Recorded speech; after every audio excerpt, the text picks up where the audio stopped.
meet the Flintstones. I don't wanna wait. The blues are calling, toss Way down. Give us some more.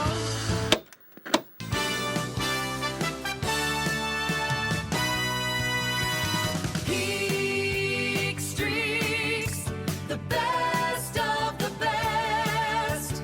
Answering the question, which run beats all the rest? Peak Streaks.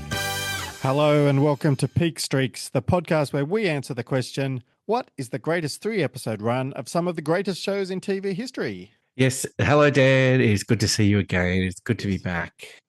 We've got so much stuff to cover today because this is our last chance to talk about Community. We've reached the end of the Community peak streak. We have indeed. As a surprising streak, as we've mentioned previously, but it's an interesting one to wrap up with. So we should probably wrap it up and salute Community as it heads off into the sunset. By the way, we should probably introduce ourselves, right? I'm Dan Libke. This is Chris Carey. Yes, and if obviously you're listening, thank you for listening. It is our Community streak. We've also done a Breaking Bad streak. That'll be in the podcast playlist if you have a look back. But I had a bit of a panic this week, Dan, because I just realized how much I love the show, and there's just so much to talk about. And I think he stumbled onto something amazing with this theory that season 5 is like a bit of a remix or a greatest hits, because it has allowed us to at least go and touch on some of the other sort of our favorite bits of Community. Yes, yes. Because I think what we didn't realize when we started this was that the peak streak, we did kind of realize that it may not necessarily be the best episodes, but I think based on Breaking Bad, we assumed, well, it's going to have the best episode in there. And I don't think this particular streak has anywhere near the best episodes of Community in there, but we have found a way to talk about them regardless. Yes, we found our first consistent streak. And yes, exactly. As you said, it's all about consistency, because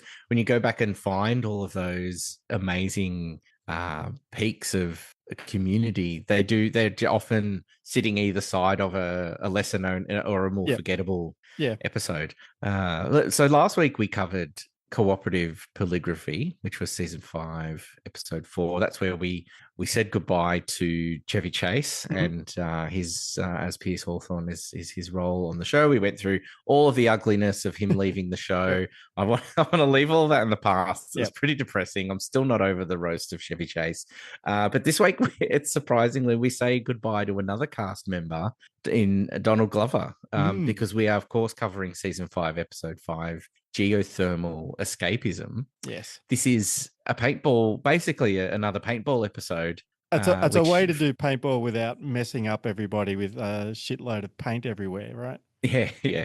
And it fits your greatest hits theory really well. And we'll discuss this when we go through the episode. They do find a way to revisit it in a really sort of interesting way that is a real credit to the show. But before we do that, just last thing to say on sort of Chevy Chase. I did some homework, Dan. Oh, you did your homework? Good. Yeah, I did my homework. I went looking for this movie you mentioned about the writer of Caddyshack. Yes. Because you'd mentioned that Joel McHale has placed Chevy Chase. I'm like, well, I've got to see this. Yeah. So I found there is a documentary on the making of Caddyshack. It's on YouTube. It's called Inside Story Caddyshack. It's from 2009. I think it's very predictive. We know everyone was on all the drugs. Yes. It was a wild time. But I wanted to watch the one that had Joel McHale playing Chevy Chase. Yes. So that's what I've done, because I also didn't realize it was a David Wayne film. And I'm a massive David Wayne fan. Okay. I'm not sure I know who that is. Tell me more. Wet Hot American Summer, Role Models, Wanderlust. So he's made some great movies, and this is from that weird era where Netflix were just handing out money and saying, "Can you make us a movie?" Yes. And it'll go straight to Netflix. So this is from 2018, and I didn't even know it existed. So it's called A Futile and Stupid Gesture, and it's about Doug Kenny, who created National Lampoon, the magazine, and then eventually wrote Animal House and Caddyshack. Now, you recommended it, or you mentioned it, Dan. Had you actually seen the movie? Have you seen it? Yes, yeah, I've seen it. I watched it when it first came out. I think I read the book, Yep. and I can't remember whether I watched the movie or read the book Ah. first, but I've done both. So yeah, Yep. Yep. And what did you think of it before I I get into my I review? yeah, I enjoyed it. I don't really remember it that much because it was 2018, but I like all this kind of behind the scenes of how even if it's dramatized things, I Mm, can't not watch behind the scenes of creative people yeah. doing creative things, especially things I remember. I watched that there was a Saturday Night Live one that came out not long Yes. Yep. ago, which Just recently. Yeah. I watched, and that was insane because it just basically took all the biggest moments in Saturday Night Live's history and just said, "Oh, Mm, they all happened in the half hour before the first show." And I was just yeah. like, "I'm not sure that's true, but anyway, it makes for a good story." So Yeah. yeah, I heard good things about that one. I was really, really surprised because I was like, oh, this is great. I don't know a lot about Doug Kenny mm, himself specifically and his legacy and National Lampoons. And I love National Lampoons, the Christmas and yep, European Vacation and all that stuff. Loaded Weapon is another mm, one, a favorite one of mine. And so they do this thing where they break the fourth wall, where the person who's being that's right. Yes, that the biopic is about is talks to you, and mm, then you have Will Forte plays Doug Kenny, but then it is Martin Mull, who of mm, course is Gene Parmesan from yes. Arrested Development. He Ah, plays, yeah. So he plays an older version of Doug Kenny, who's yep, breaking the fourth wall and talking us through all these moments and stuff. And so you're like, okay, yeah, right. This is about a guy who wrote some incredible comedies. He was known for his outlandish, rule breaking, all mm, these things. And I was like, oh, that's how they're approaching the documentary.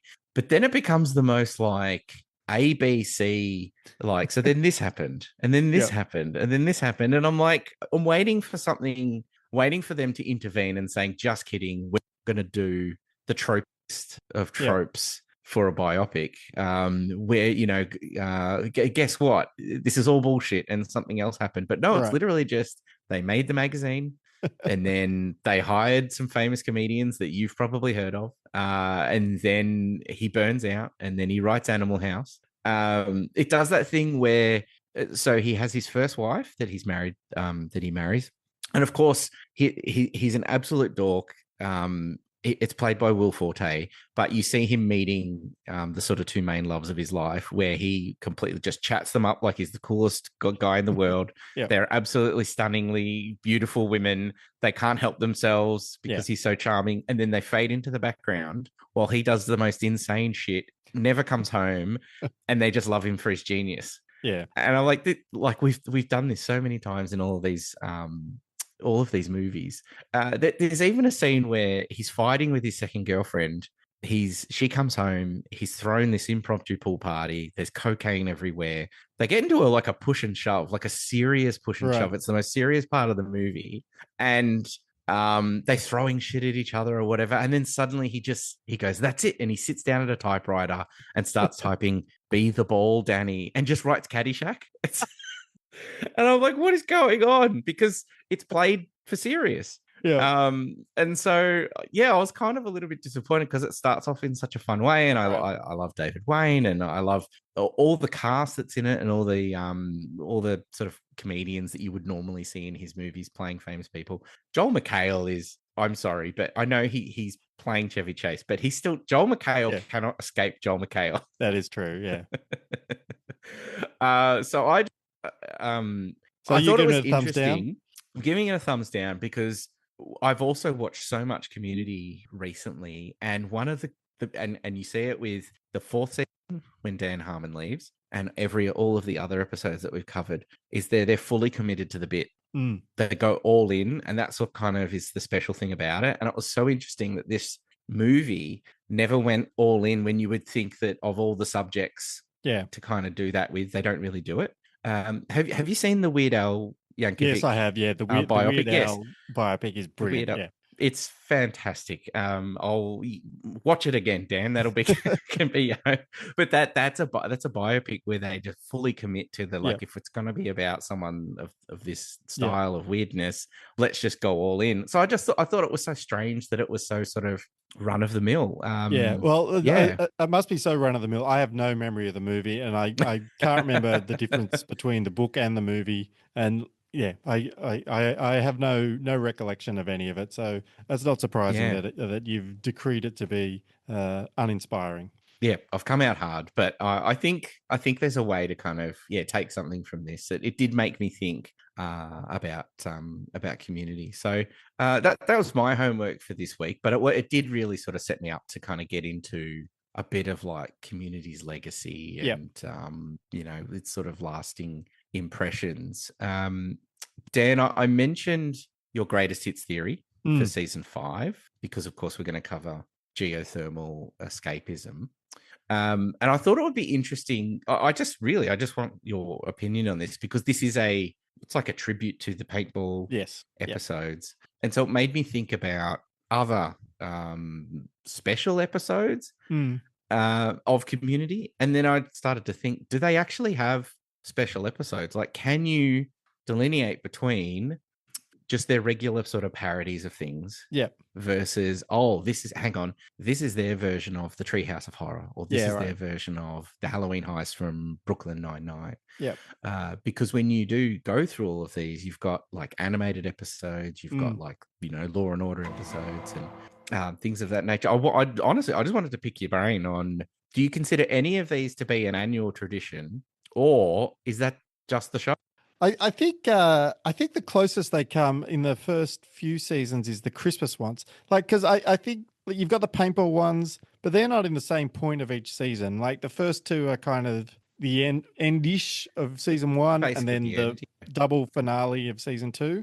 But then they don't do it again until, well, effectively this episode. Did they do one in season 4? I have no memory of season 4. In season 4 they open with a Hunger Games right sort of thing, and so it's immediately like slightly off, like like a little bit of an eye roll, like, we're doing Hunger Games. I don't know, I can't explain that sort of X factor that's missing, but yes, they do. It's very obvious. Like, it's throughout season 4, the X factor that's missing. The X being Dan Harmon, I think, is solve for X equals Dan Harmon. But so paintball's not consistently in the same point. It just kind of just pops up in the middle of a season or at the end of a season. You don't really know it's coming. So that's not really a tradition if there's no pattern to it. Whereas I think at least the Christmas episodes did all seem to come, because at least the first 4 seasons were traditional network TV in America, where the Christmas episodes are whatever they were, 13 or 14 or whatever. So you do get, there's one in season 1 which is pretty low key. I think it's just just Shirley wants a Christian Christmas and they all have their own religions. I think that's the one where there's the fight with the bully, and it's what's his name, the son from the first Vacation movie, Anthony Michael Hall. And he's the bully, and he's big buff now, which is very funny. And then the second one's, then you get into the stop motion one for the second one, and then you get the Glee kind of parody for the third one, which is great. And then, of course, for the fourth one, I have no memory because it's season 4. But but I think that's the closest, because I don't think anything else there's any kind of pattern to it. It's just they'll have, like, as we've discussed with this kind of greatest hits idea, they'll have things that call back to previous styles, but they don't make a pattern of any of it. So I don't think there's anything similar to the Halloween episodes in The Simpsons. It made me think that, so they did the paintball episode is the 23rd episode of season 1, and then there's a finale, and then in season 2 it's a double, 23 and 24, which is fistful of paintballs and a few paintballs more, of course, featuring Sawyer himself. He's fantastic. And then I feel like that's probably where maybe they got together to write season 3, and someone went, right, the paintball episode, and Harmon went, that's it. Yeah, we're not a show that does predictable or anything like that, and we need to subvert it. I think that's probably right. Yeah. I get the sense that Harmon, if he thought he was ever stuck in a pattern, he would go out of his way to destroy it at the first possible chance. That's right. Yeah. Because even my memories of things like Remedial Chaos Theory and Dungeons and Dragons and Yep. episodes like that, I remember them as special episodes, but really they're just in amongst Yeah. the sort of the rest of the season. And They just pop up. they'll either have, yeah, there's like 4 documentary style episodes.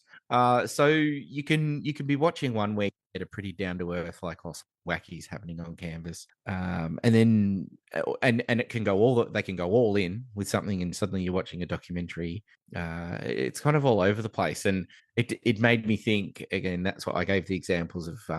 The example of Clerks, the animated series last week. It was like, is this just too weird for network TV? and we're in the early teens here. People are just, audiences have already found their way. They already know how to go find what they want and what they love, especially if it's a bit of a niche. And if you're too weird for TV, those sorts of shows start to kind of disappear. Yeah, maybe. And then we get things like we get Car Crash TV. Just dash cam footage. Yeah, you're right, because it's all like we're in the period now where everything's being fragmented. Like there's no monoculture anymore. There's so many different ways that you can't really get your Lost style. Everybody watching this, and Lost didn't even have that after its first couple of seasons. But apart from things like Game of Thrones or whatever, nothing really sticks in the wider culture. And so unless you're massive, you just fade away. That's right. Yep. And you have to appeal to your own little niche. Yeah. So I thought that would be interesting to discuss, because it has been fun revisiting so many of these episodes. But yeah, no, I think no pattern established. That was just the show. It was just a weird show that just really went for it. Yeah. Yeah, I stumbled into one because I've been watching, and I've just every now and then I've just clicked on one and gone, oh yeah, I'll rewatch that as well. And one where just out of nowhere they're suddenly doing like an Apollo 13 parody. It's just like they're trapped in the bus with the KFC, and it's like, all right, why not, guys? Yeah, it's been a blast revisiting this show, and that's why I'm trying to pack so much in, because of course we do the 3 episodes, we cover the streak, and I'm glad that this theory has given us the idea to kind of jump around, because we can dive a bit more into kind of these paintball episodes later on. But before we do get into geothermal escapism, one more thing I wanted to cover, because this is the episode where Donald Glover leaves. Yep. So I thought it's probably worth covering. Did you remember seeing much of this at the time, or that it was happening? Yeah, I do remember. Yeah, I do remember the coverage of this at the time that he was leaving, and it just felt like shitty timing. With you lose Pierce, and then you lose Troy like the next episode. Come on, guys, can't you space this out a little? So I did feel like the band was just splitting up, and you had a few sticking around, but it was like this is not going to be the same anymore. Yeah, it's kind of wild that the show could survive having its creator leave, come back, and then 2 of the main cast leave, and you still get another season out of it, and then people are sort of still disappointed that that it ended. But I went back and had a look. I'd forgotten just how much momentum Donald Glover was starting to gain while on the show. I kind of pictured it as this clean break of, I'd like to go and do some more things.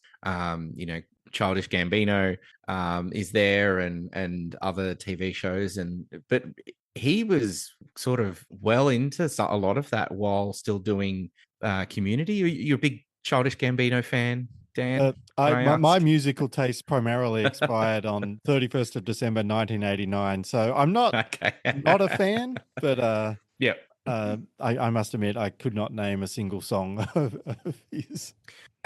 So I started listening so he released an EP in 2011. So we're in season 5, where we're in around 2014, I think. Right. And then he has an album that comes out in 2011, which I bought on iTunes. Right. Oh, wow. Pretty much immediately. I was very, very curious about, because I thought he was hilarious on the show. Yep. I'd heard that he would also do stand-up, and I'd sort of seen a few YouTube and things like that, some clips, and that he apparently had music, and I'd listened to his mixtapes and things on YouTube, and so I bought the album, and I still listen to it today. It's in rotation. It's that first album, Camp, is great. his second album, which really kind of blows up, that's in 2013. He's still filming Community. And so he's got this career that's starting to get a bit of momentum. I mean, and he's also like a big time writer as well. Like he's writing on 30 Rock as well. Apparently, like Yes. he's doing all kinds of stuff. So I Yeah. must confess, this is perhaps a shameful secret that I'll ask you to just keep between you and me. I don't think Community's the greatest showcase of his talents. Like I don't like. I remember Really? reading all these people saying, "Oh, Donald Glover's a genius. He's the best one of us all. He's like the funniest, the greatest, blah blah blah." I go, really? I'm not sure, because I didn't know anything about him other than Community, and I was like, just based on watching Community, and maybe it's like my aversion. I don't really love characters who are mostly defined by how stupid they are. So that's not my favorite fair. That's fair. form of joke. So I was just like, he's fine, but I would not have ranked him as in the top 5 of funniest characters in the show. And so I was very stunned when everyone was like, this guy's a genius. He's doing all kinds of things. He's, we can't stop him. We can't hold him back. Like Harmon said, when he left, it's like, well, we can't hold him back because he's just destined for all these great things. I'm just like, okay, well, he just looks like another cast member to me. Like I would have said Danny Pudi was doing better work than he was, but apparently I was just missing a whole like zillions of different facets of his abilities, and that was purely because all I was doing was watching Troy, who is a fine character but not my favorite. Yeah, I think it's like those like having an eye for talent, watching that when that boy band first emerges and going, see that kid second from the back, that's the star, like that's the one. He's the one with the talent. But I do think there's something interesting about, I think, because all of the characters, like Danny Purdy's characters, Abed, Joel McHale, everyone, they're pretty consistent. Yeah. Troy starts off as the sort of the jock character, and then I think any show where they then morph the character to suit the strengths of the actor, I think they really kind of like, he's a completely different character by the end, and probably just Britta, takes I would say 4 episodes before they go, nah, that's not him. It's oh, okay, we need to marry him up with Abed. That's the comedy gold, and away they go. But yeah, he wrote he did some Instagram posts at the time. He wrote down he basically just hand wrote a whole bunch of notes on a Marriott hotel pad. And posted them all to Instagram. So it's a very Donald Glover thing to do. He said, I didn't leave Community to rap. I don't want to rap. I want to be on my own.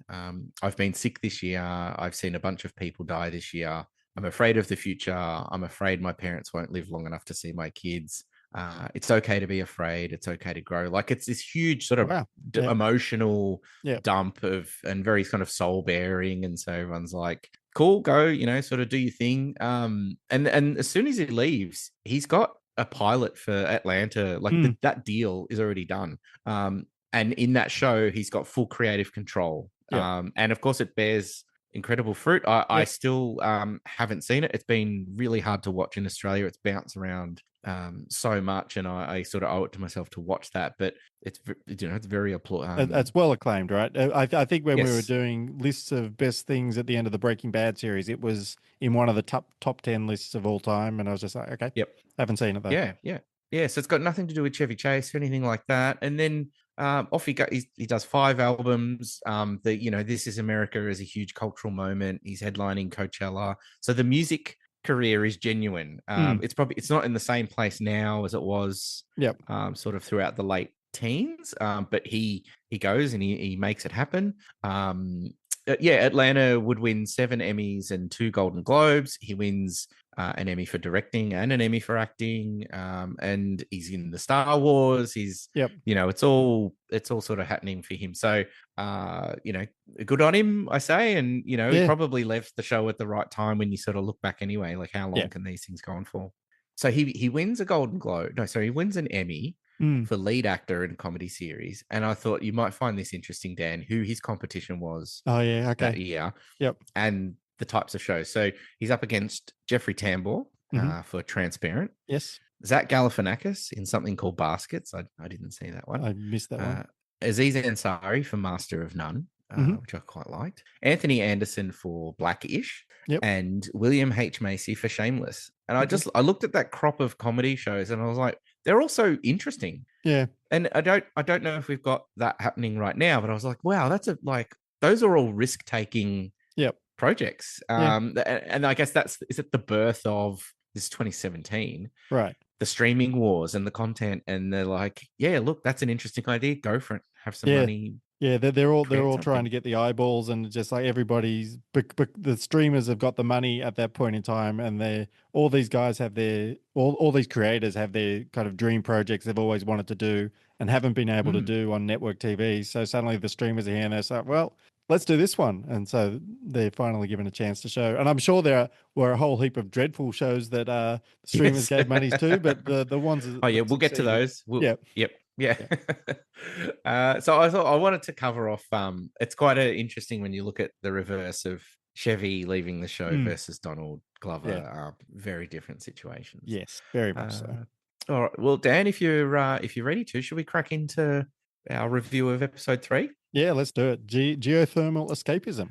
That's right. It's from season 5, episode 5, and the IMDb description is: as a going away present to Troy before his around the world trip, Abed sets up a high stakes game of hot lava at the college, but Britta suspects that the game is just masking his real feelings about Troy's departure. That's pretty neat and tidy, but Dan, I'd love to hear your own summary of this episode, if I could, please. All right, here we go. Troy's farewell party is gate-crashed by Abed's school-wide game of The Floor is Lava, which immediately escalates into a Mad Max-style wasteland, but without the steadying influence of Mel Gibson. In a stunning plot twist, Britta displays actual psychological insight, claiming that the entire game is a way for Abed to avoid his feelings. And while this is correct, it is also no fun. So Abed and Troy instead throw themselves into lava and are reborn as emotionally well-adjusted clones, a methodology also endorsed by the Church of Scientology. Troy then farewells the show with sailing companion LeVar Burton, whose status as an emotionally well-adjusted clone is suspiciously never clarified. Excellent. I almost forgot why I didn't quite get. I had to revisit the why LeVar Burton was there. This episode was written by Tim Ciccardo. Yes. So Tim Ciccardo is another staff writer who sort of come on for multiple seasons. He's another one of those American Dad writers that Dan Harmon had brought across. Yep.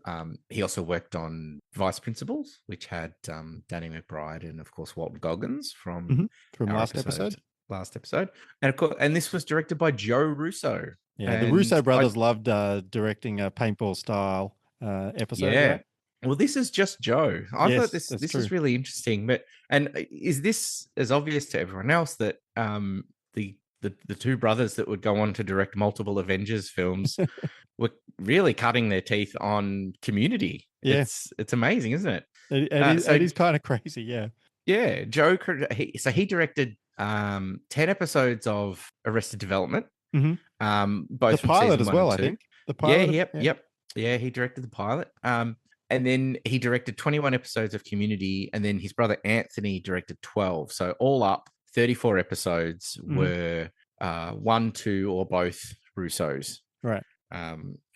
Russo brothers. But I was having a bit of a look back to see where he got his start from, Joe Russo specifically. He basically goes from those first 2 seasons of Arrested Development to the movie You, Me, and Dupree. Oh, yes. They're very much in that comedy wheelhouse. Yeah, that Kate Hudson, Owen Wilson rom-com. Well, was that the one where there was a conjoined twin, or was that a different one? No. No, that's another Farrelly brothers. Yeah, I must. Yeah. Anyway, keep going. No, you're thinking of Me, Myself, and Irene, which was a Jim Carrey Farrelly. No, Me, Myself, brothers. and Irene. Yeah, didn't he have some kind of split personality for that? That was the split personality one, yes. And then the other Farrelly brothers one, which I feel like is like Matt Damon and someone else are conjoined twins. Right in. It is so hard to keep track. So yeah, so know Joe your Russo, Farrelly brothers. Yes, yeah, directs one comedy. You know, I think Kate Hudson, Owen Wilson. Everyone's getting a little bit tired of the sort of the rom-com genre by this point. So he goes back to TV. He works on the first season of a show called Running Wild. Oh yeah, that's the Arrested Development. Yeah, spin-off. Yes, so well, not really a spin-off, but Mitch. No, Hedges. Yes, that's right. Yeah, so Will Arnett is like Mm. a rich guy. Yeah. David Cross also stars. That only goes one season. So then Joe Russo goes to a show called Up All Night. There's Mhm. 2 seasons. Stars Will Arnett and Christina Applegate. He plays a stay-at-home dad. That's Right. the crazy twist of that Yeah. one. Tony Hale also stars Okay. in that one too. And then he gets into Community. So it's kind of shaky grounds, and then Community's the one that sticks. They're there for years, and then it's off to like Captain America, Winter Soldier, Civil War. Yep. And then they do the sort of the third Avengers. Endgame, Infinity War. Yeah.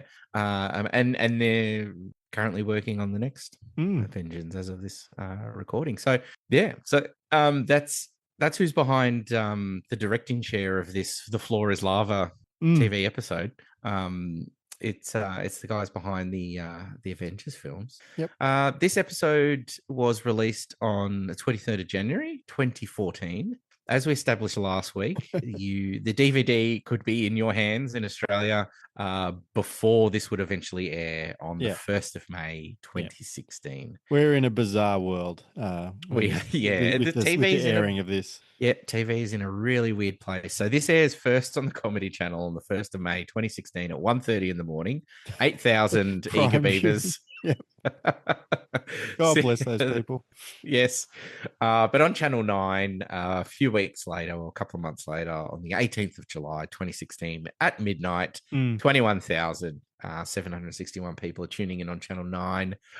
Would you like the full ratings report from Australia, Dan? Of course I would, Chris. Nothing too wild since last episode. Channel 7 is still airing Car Crash TV, which is just...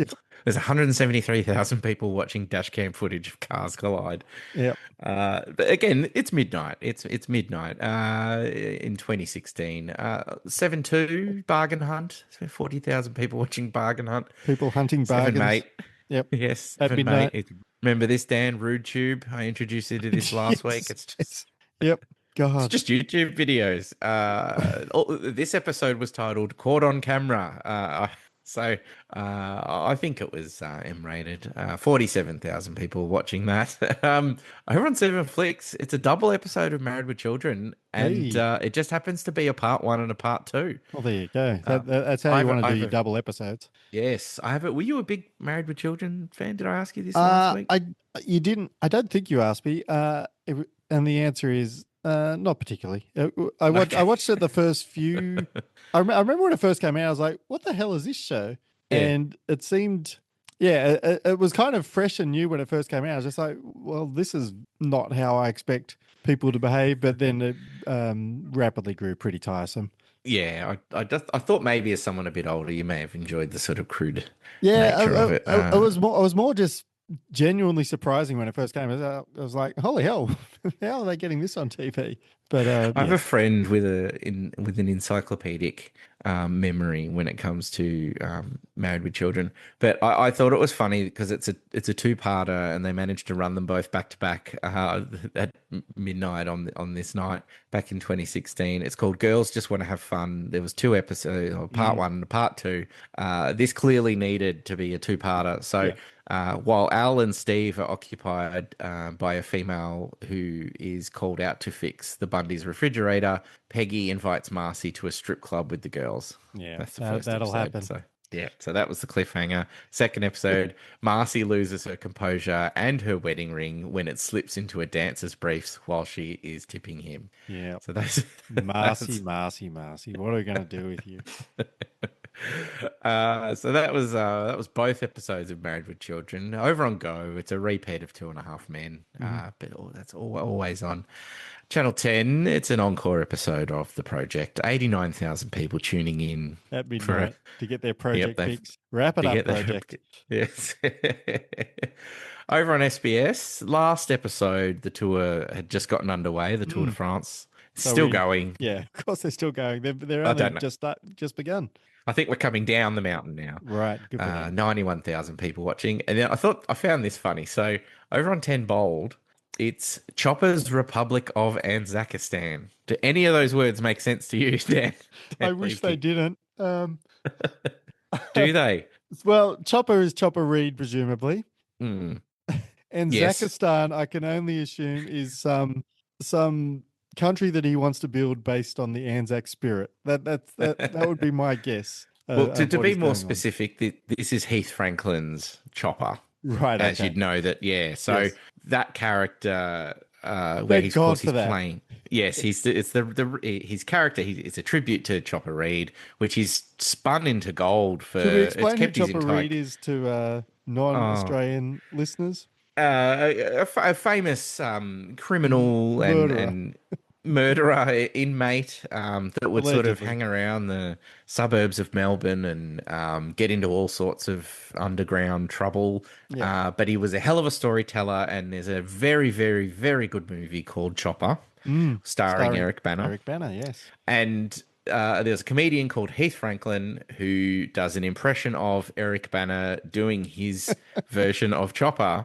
And people in Australia love it. They bloody love it. There's a certain type of person that loves it so much that Heath Franklin has just kept his entire career going. So this was a 6-episode sketch show. Channel 10 gave him some money to make it, and it's Chopper's Republic of Anzakistan. Get it? Anzac, Anzakistan. Yep. I'm not going to touch on any of the jokes. No, They were very wise.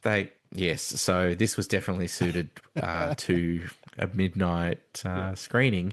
But over on Viceland, if you'd flicked the remote over to Viceland, the movie Bronson was on, starring Tom Hardy. Have you seen that, I Dan? don't think I have, no. Is it like the Charles Bronson life story?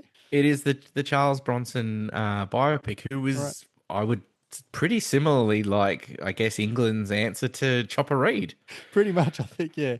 Yeah. Well, So maybe not that harsh. I think Mr. Bronson's estate. I assume he's dead now. I think he could probably they could probably sue us for claiming that he was anything like Chopper Reed. He was just an actor who had some violent right wing tendencies. he did. He ended up in prison, and Did he? there were all sorts of weird. Well, yeah, there you no, go. yeah, absolutely. You know, Yeah, no, he's- more about Bronson than I do. Then I just thought he was an actor. oh no, he was a big hard. Yes, no, he was a big fella that liked Well, to. I clearly need to watch this movie. Some homework for you, Dan. So yeah, that's what was. That's what was happening at midnight on the 18th of July back in 2016. Of course, we are here to talk about Geothermal Escapism. It's a 9.4 rated on IMDb, one of the highest rated episodes. 3 million Americans tuned in. And yeah, Dan, I mean, I'd love to get your sort of thoughts on this, or any paintball episode or big episode is up for discussion, I guess. Yeah, I think it's the same pattern as I've had with all three of these ones. I think they're all good, but they're not up to the standards of the things they're trying to emulate. Like the first paintball episode, I remember having heard of the paintball episode as I was watching my season 1 DVD and going through and going, all right, how long till the paintball episode? Because I've heard great things like that. It will blow your mind. And then I got to it and it did blow my mind. It was just like, how did they get all of that into one 22-minute episode? That is an astonishing piece of work to get all that in there and, do basically all these parodies of all these great action movies, most of which I love. When McHale's coming on, or Jeff, as they call him on the show, is coming in and he's doing like a perfect Bruce Willis at the end of Die Hard. I'm just like, this is chef's kiss. Like, Yes, a zillion out of 10. Great stuff. And then the second one where they pivoted seamlessly from the Western to the Star Wars. My mind was blown when they were able to do both those things.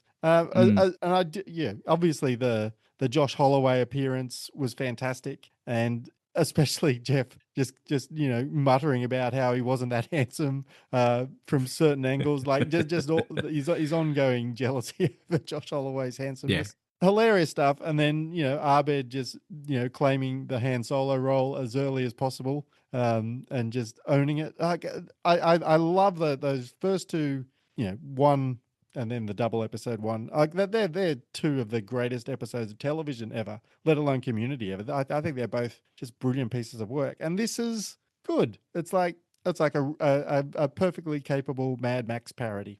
and it's kind Yeah. of damning it with faint praise, but that's kind of where it sits with me. It's like, yeah, that's good, but it's no paintball.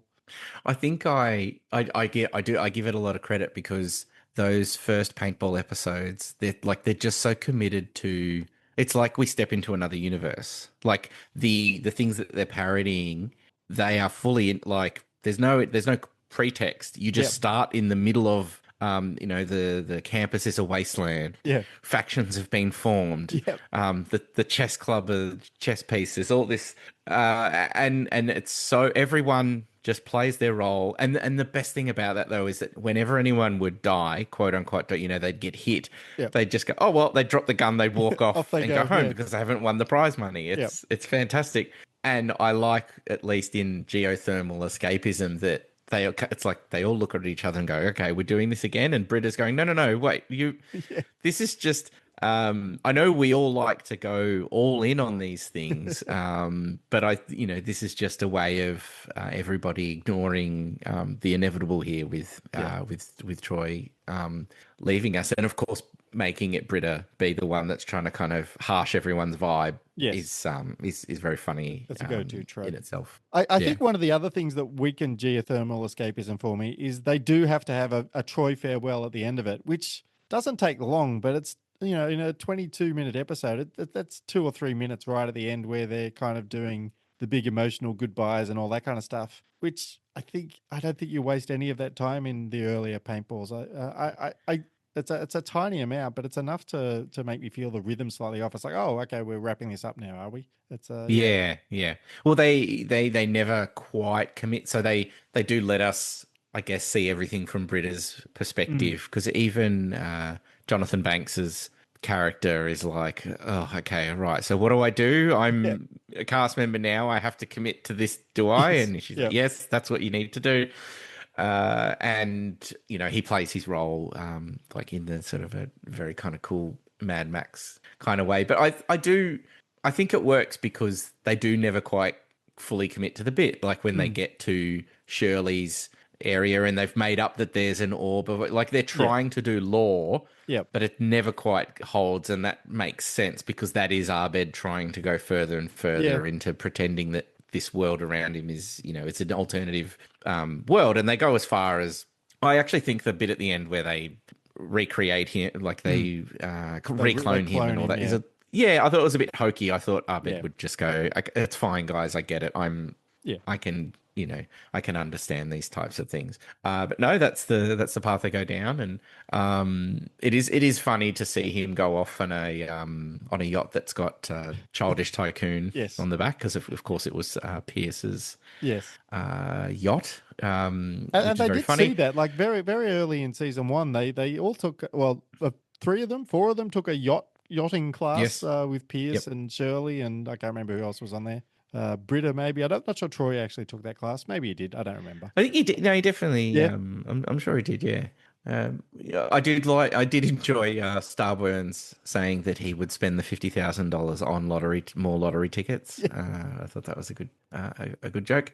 I rewatched Modern Warfare and Fistful of Paintballs. You forget how awful Pierce is as a character. Yeah, and it must make me think that the show is better for leaning into Chevy's. I can only imagine that they were like, let's lean in on it. Like he was always going to be the sort of the bad one of the group, or the one that they could hang shit on. But he's truly awful in so many of those episodes, and I think the show is edgier and better for it. Yeah, and especially in season 2, like the season 2, there was an entire almost season long arc in season 2 about Chevy getting worse and worse and worse, or Pierce getting worse and worse and worse.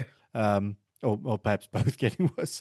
But at least in the conceit of the show, Pierce was the one who was constantly antagonizing the rest of the group. I mean, we briefly discussed it last week, but the Dungeons and Dragons episode, which is just absolutely stunning, is Pierce being like, a dude is on the brink of suicide and he's pushing. It's just like, all right, you're really going there with you're making Pierce an unlikable character. And I think that's what Chevy Chase was partially rebelling against. He's like, well, It's not that much fun to be the this bad. It is. It's the roast all over again, where Yeah. people are like, "Well, this is what you're known for, mate. We're just gonna sit here and we're gonna stick the knife in." He's going, "Oh, hey, this isn't very nice." Yeah. And I guess his family would probably tell it that way as well. It's like, hey, he's just an older guy from another generation that doesn't Yeah. quite know or get what's going on around him, and you're all making fun of him. And Yeah.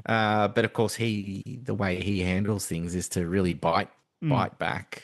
Yeah, and Quite at the end of that season, like the second paintball episode, the season 2 one, like he leaves the group, right? That isn't that the final yes, beat of yeah. his scene. So that's kind of the cliffhanger as we head into season 3, right? That he's decided, no, I'm done with you. So we're supposed to think, oh well, they're about to kick him out, but no, they've learned a lesson that Pierce is okay. He can stay in the group, and then he goes, no, I'm leaving. And then I can't remember how they resolved that at the beginning of season 3, but presumably they do, because he's there by the time they're jumping into alternate dimensions and stuff in Yes, by the yep. 4th episode. He is there for remedial chaos theory, and he's part of that episode. I think that kind of covers, I guess, the sort of geothermal escapism of it all, and the kind of all the paintball and the special episodes. I thought, Dan, it might be fun to do a bit of a list within a list. Yes. As I think about, this is us. It's time to pack up. Community. Yep. And there's that feeling you're like, there's got to be a whole bunch of things that we haven't talked about that we're going to regret not talking about. Yeah. But maybe we could do a fun list that is strongly connected to community, maybe even the cast. Yes. Of community. So yeah, we'll do top 3 or favorite other projects that cast members have done either since or before or during community, and an excuse to talk about some of our favorite people. And we're not going to do Breaking Bad or Better Call Saul because we've already done Breaking Bad, right? So Jonathan Banks. Yeah, sorry, mate. no. Yep. And I'll also do as an honorable mention the Captain America series, which I think had a good chunk of them. I know that Danny Pudi was in one of them. He is. I know I think Shirley, he's in Civil War. Yvette Nicole Brown's in one of them, and I think the Dean's in one of them as well. So the Russos bring them all back for that. So that's just an honorable mention for me. Dan, would you like me to kick things off, or kick did you it off. want to? Yeah. Okay, all right. I'll do number 3. One of my favorites. So one of my favorite podcasts is Comedy Bang Bang, and of course there was a TV series as well. But Gillian Jacobs is on there all the time, and she's great. She often goes on and sort of plays the straight person, so she'll play the guest. Yep. And will play herself, and will often just riff off all of the wacky characters that go on that podcast. It's a improvised comedy podcast. Yes. It's one of my favorite people, Paul F. Tompkins, is on there as a regular. He will, and then they worked out this recurring bit with Gillian Jacobs where Gary Marshall so Paul F. Tompkins would play Gary Marshall, the film director, and he would always come on, and he had a bit of a thing going with Gillian Jacobs, and it was a bit of an ongoing, and then more Paul F. Tompkins characters would turn up and would ultimately try and win her hand from all of these other. It's very funny. Yep. So Comedy Bang Bang, and that's how I've kind of kept up with what Gillian Jacobs is up to. She's been on there for quite a few years now. It's good, great listen. I'm going to choose Mythic Quest. Have you seen Mythic Quest? Oh, I have not. I've heard good things. Yeah, that's okay. Like there's good bits and then there's slower episodes. Overall, I quite enjoy it, but it does star Danny Pudi. He's a much a significantly different character to Abed. He's more a conniving, scheming bastard who's kind of behind the scenes, doing dastardly things. I think he's a marketing manager or something. I haven't actually seen the show in a while. But yeah, he's like a regular in the show. It's basically set in a games company. This is the computer game programming. Okay, I think I've seen the pilot. Yeah, and I haven't. So, that's all I've seen yet. Yeah, so they're building the game Mythic Quest, and there's all kinds of moral quandaries about that, and shenanigans ensue. And Danny Pudi's the one who's coming up with all the devious marketing schemes to make sure the game's a success. He's the bad guy. He's the more he's the Chevy Chase of the show. Another TV show that Pootie was in, which I haven't watched, but which I've heard about, and I do have on my list of things to watch. Have you heard of the show called Powerless? No, oh, I have heard of it. Yes, is it DC aligned? It's DC. It's all these kind of background, not even background characters. What it would be like living in the DC universe if you were just a normal person. And I don't know much more about it than that, except I did hear somebody describe an episode where they read the newspaper and they learn that Lois Lane has died, and they go, "Oh no, that's terrible that Lois Lane has died." And then they go, "Oh wait a sec, that means Superman's going to turn back time, so we can just do whatever we want today and not get into trouble." So all right, that's a good comic premise. If anyone's watched Powerless, let us know if it's worth watching. Yeah. So that Mythic Quest is my first entry. Is your number? Well, I'm going 3, 2, 1 here. So my number 2 is The Descendants. So this was a movie with George Clooney. Right.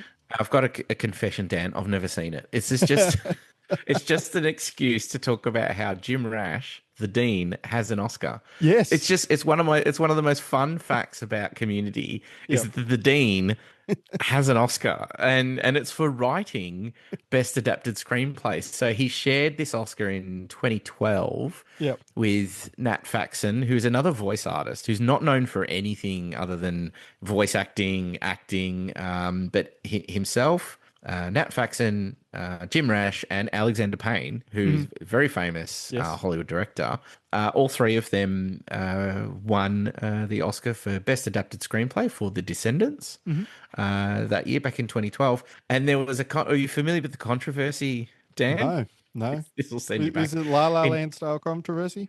Oh, no. This is much more weirder, and I just love that Community is kind of tied to this. So this is 2012. Angelina Jolie is the one presenting the Oscar for that category. So she comes out and she does the leg move. People might remember she stands up and then suddenly just sticks a leg out. And she's got this slit in her dress, and the whole point is that her leg sticks out. Yep. And she doesn't say anything for a couple of beats, and then she goes into the thing, and everyone's like, "Ooh, it's a moment, right? It's a moment." And then she reads the nominations for Best Adapted Screenplay.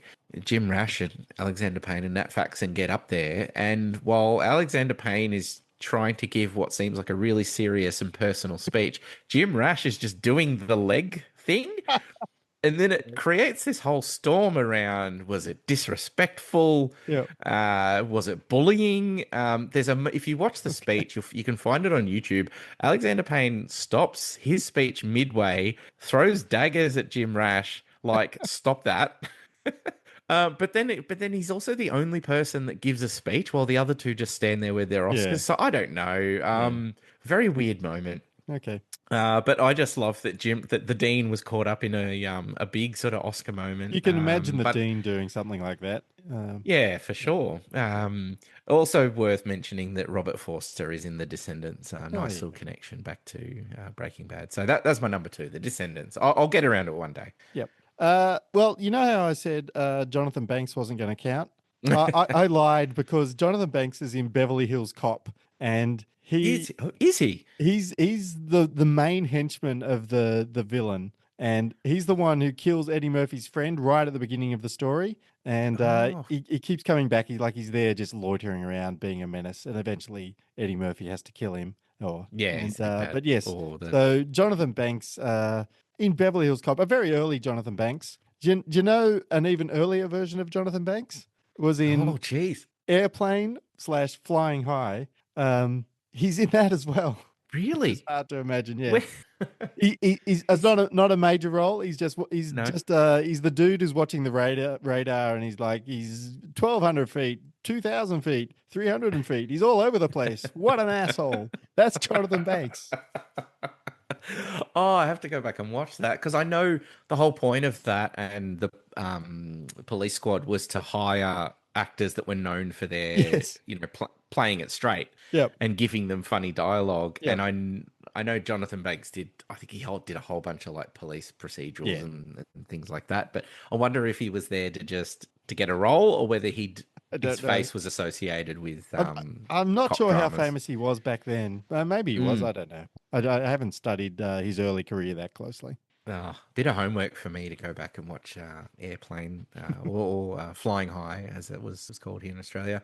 All right, Dan, that brings me to my number one. My number one favorite side project from Community cast member, also starring Danny Pudi, is DuckTales. Ah, So yeah. the rebooted animated series from 2017. They ran for 3 seasons. Danny Pudi, he is Huey of Huey, Dewey, and Louie. Right. To tell you how good this show is, David Tennant is Scrooge, which is I Okay. don't think there's any more perfect Yep. casting than David Tennant playing Scrooge McDuck. And of course, this time around, he's a trillionaire. Of course. Yes. Because it's more modern. Yep. But I bring this up because, Dan, have you seen Danny Pudi being interviewed by Larry King? No, I don't believe I have. No. We're gonna do one of those things where Chris sends Dan something live on air, and I'm hoping we can stitch it into the episode. But basically, this is Larry pressing Danny Pudi on like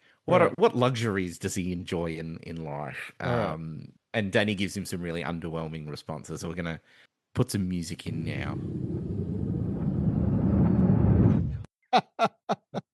All right. So what I've just watched is Larry King pressing Danny Pudi to name a luxury that he enjoys, and Danny Pudi suggests perhaps coffee or nice socks. And Larry King doesn't accept either of those as sufficiently luxurious, and suggests maybe a private jet would be Yes. a more appropriate luxury. And Danny Pudi's response is, Larry, I'm on DuckTales. I go back to that all the time. Larry, I'm on DuckTales. Hopefully we will "We'll put post that in there and everyone can enjoy that. Yes. That's my number one. And apologies to, well, actually no, I'll leave it in case I don't want to step on anything. Your last. Yeah, I'm just going to jump into one of my favorite movies ever, The Martian, which has Oh. a Donald Glover appearance. So he plays one of the astrophysicists who's back on Earth sorting shit out to save Matt Damon. So yeah, He's I just love growing The Martian. potatoes. So Yep. I don't really remember what Donald Glover's doing in it, but yeah, I love The Martian. So there you go. Oh, good shout. Yeah, that is a great call. I do need to do a rewatch of The Martian. Neither of us said John Oliver. Just like No. very been watching that show ever since it started, and it's fun to think that he was a recurring character in Community. Yes. Joel McHale in The Bear is terrifying. Have you Right. watched? I've The never seen The Bear? Bear. It's kind of one of those things on my list, but my list is very long, and I'm not sure how high Yeah. The Bear is on it yet. Fantastic show, and Joel McHale has a sort of small role in that, but he is terrifying, scary, and intimidating in that, and of course Rick and Morty.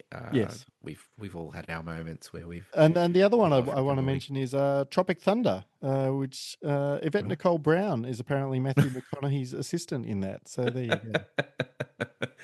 Oh, that's excellent.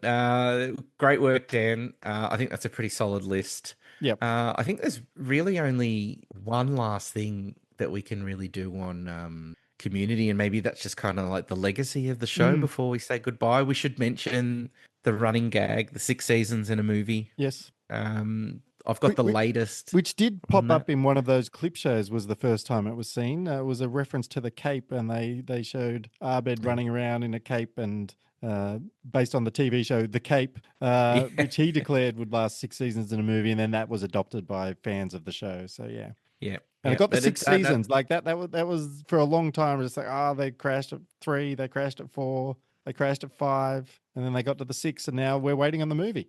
That's right. Yeah, they made it to the 6, got the 6 seasons done, and many moments where people thought it's dead, but no. Peacock ordered the movie. I guess in industry terms, they ordered it in 2022, and then there's been a bit of lag since then. But April 1st. So of 2026, April 1st, Donald You, Glover. you can't rely on information from April 1st.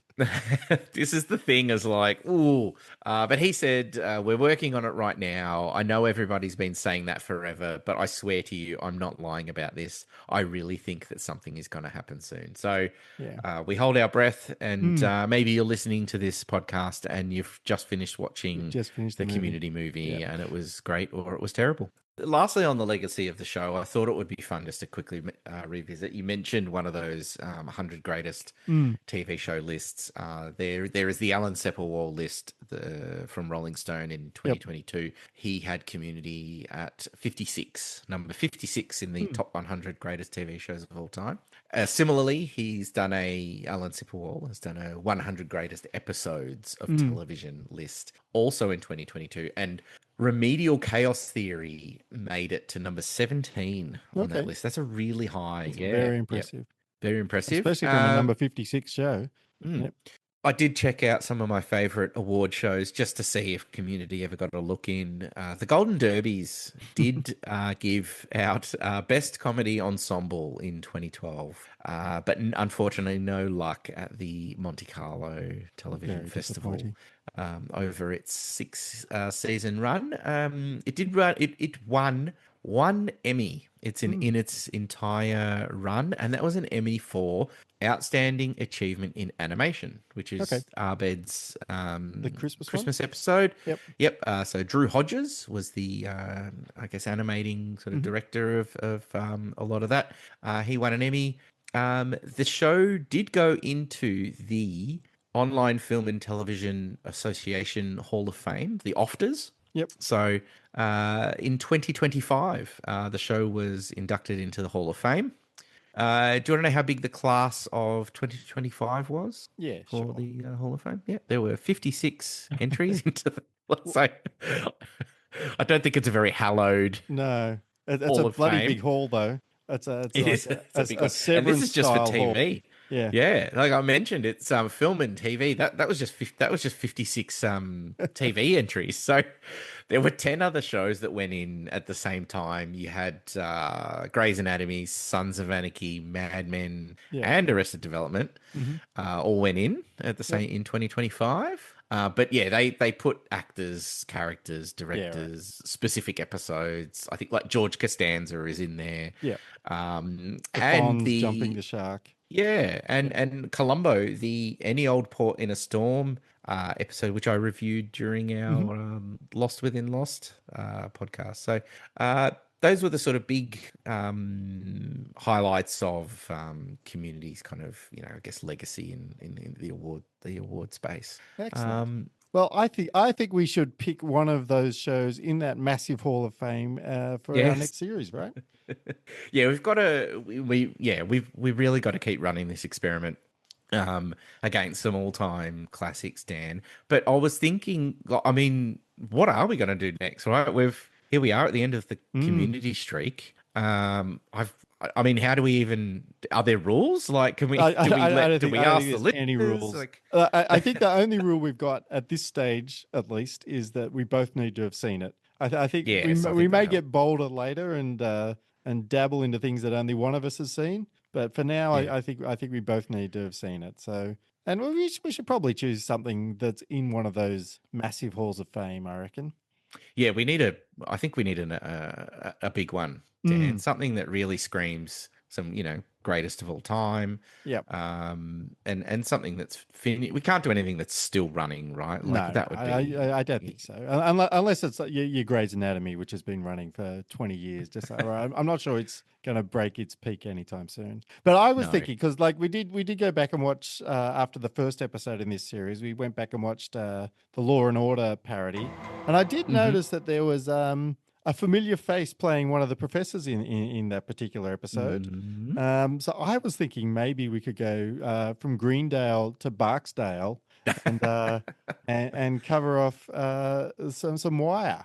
Wow, from Abed to Omar. Yes, Abed to Omar. Yes.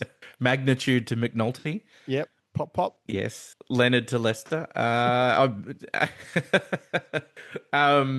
Childish Gambino obviously was Do you know the background behind how Donald Glover came up with the name Childish Gambino? Do not know. Remember those weird little things on the internet? It'll be like a name generator. You'd kill 5 minutes of boredom by so it was what is your Wu-Tang name? Right. And so he put in Donald Glover, and out came Childish Gambino, and he went, right, that's my rap name. And of course, Method Man from the Wu-Tang Clan is in The Wire. There you go. So there you go, Dan. We've got a our connection. We've got a connection. All right, then The I Wire maybe it do is. The Wire. I haven't seen The Wire since I got the DVDs for it because somebody said it was the best TV show ever, and I thought, oh well, I should probably watch it then. And then I watched it, and I don't remember anything about it. So, other than that, there's a lot of people running drugs. Yes, I couldn't even begin to guess where the peak would be. I'd be pretty confident in saying it's not going to be like the very end of the show. I think No. probably. I think it's going to be one of like that. I vaguely recall season 2 and 3 being the ones where you kind of get to see the business side of the running a drug empire. They seem to be the kind of peaks of the show to me. But I don't know. right. I'll have to run the numbers. Dan, I think that's a fantastic idea. That's your homework. Yep. Everybody, dive back into The Wire, and we will next time we talk to you. We will be visiting the peak of The Wire. So we'll be going back to some sort of early to mid thousands. Yep. Sounds good to me. All right, Dan. Excellent. Well, until then, cue the outro. Thank you for listening to Peak Streaks. If you have any feedback, we would love to hear from you. Disagree with the data? Reckon there was a better 3-episode run? Or just want to share your memories of community? You can send us a note via email at peakstreakspodcast@gmail.com. We're also on the socials, both on Twitter/X, Blue Sky, and even Instagram, all at Peak Streaks. Come and join the study group. This is not the darkest timeline.